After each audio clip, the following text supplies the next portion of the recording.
The East African retail market continues to generate turbulence for multinational retailers, with Shoprite Holdings, Africa's largest supermarket chain, being the latest to plunge into the region's retail headwinds. The firm has announced that it will lay off 115 workers and close its second branch in Kenya in less than 5 months, citing reduced flow of shoppers. This is coming on the heels of the Pep store winding up of operations in Uganda last month, which also cited reduced business for the business closure. Shoprite, which opened its first store in Kenya in 2018, has informed the Workers' Union of the closure of the City Mall's branch in Nyali, Mombasa, and job cuts.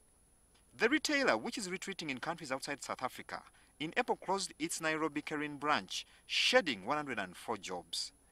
Its reduced branch count comes amid increased competition from cash-rich retailers such as Naivas and Carrefour in a sector where local retailers like Tuskys are struggling with lower sales and mounting dates. When setting shop in Kenya, Shoprite said it was taking advantage of the disarray in the Kenya's retail sector.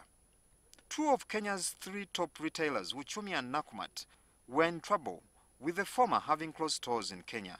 In Uganda, Uchumi and Nakumatt also closed operations, leaving behind a streak of unsettled dates and affecting business at both Garden City and Oasis Mall, where they were anchor tenants.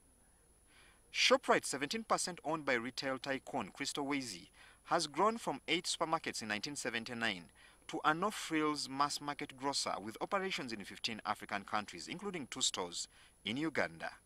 Shoprite Holdings said Monday that it was considering reducing or selling all its stake in its Nigerian subsidiary. The company has been reviewing its long-term operations in Africa as currency devaluations, supply issues, and low consumer spending in Angola, Nigeria, and Zambia have weighed on earnings.